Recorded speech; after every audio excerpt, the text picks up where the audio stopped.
আজকে তোমরা একটা সিকোয়েন্স দেখো বোর্ডে রেডি করেছে, সিকোয়েন্সটা প্রত্যেকে লক্ষ্য করো।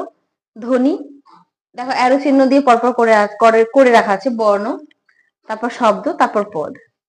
এই সিকোয়েন্সটা দেখো, প্রথমে হচ্ছে ধ্বনি, যা মুখ নিঃসৃত আওয়াজ, যেটা শ্রুতিগ্রাহ্য কিন্তু দৃষ্টিগ্রাহ্য নয়। অর্থাৎ সেটাকে কানে শুনতে পাই আমরা, কিন্তু চোখে দেখতে পাই না। মুখের কথার যে ছোট ছোট অংশগুলো হয়, সেই ছোট ছোট অংশগুলোকেই বলা হয় ধ্বনি। ধ্বনিটাকে মুখ নিঃসৃত আওয়াজ।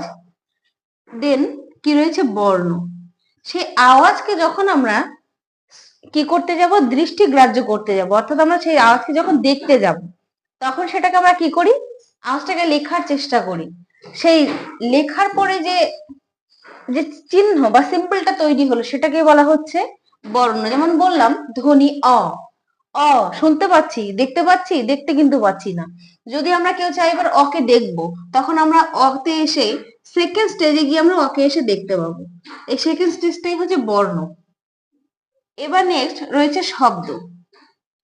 শব্দটা কি, কতগুলো বর্ণ যখন পরপর বসবে, বসার পরে একটি অর্থ প্রকাশ পাবে, তখন সেটা হয়ে যায় শব্দ। কি তাহলে কি হলো, অর্থযুক্ত বর্ণ সমষ্টি। কতগুলো বর্ণ, সেটা বর্ণের সমষ্টি, সেই অর্থযুক্ত বর্ণ সমষ্টিটাই হচ্ছে শব্দ। সাপোজ বললাম শলোক, কোন শব্দ, এটার কোনো অর্থ রয়েছে না। যদি বলি সকল, সকল অর্থাৎ আমরা প্রত্যেকে। তাহলে দেখো, এটা একটা বর্ণ সমষ্টি, যে বর্ণ সমষ্টির অর্থ রয়েছে, তখন সেটা হয়ে যায় শব্দ। যে বর্ণ সমষ্টি অর্থহীন, তখন সেটা কখনোই শব্দ নয়।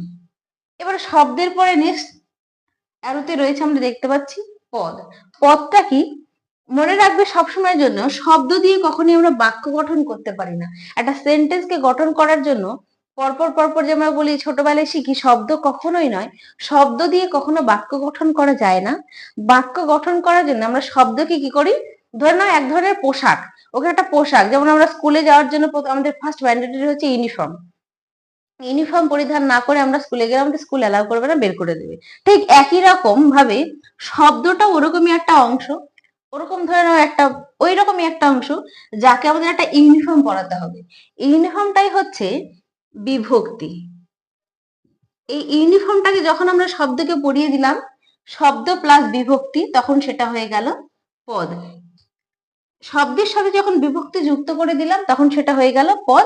এবার আমরা সেই পদ দিয়ে বাক্য গঠন করতে পারবো। তাহলে শব্দকে বাক্যের কাছে আসতে গেলে, বাক্যে অ্যাপ্রুভ পেতে গেলে কি করতে হয়,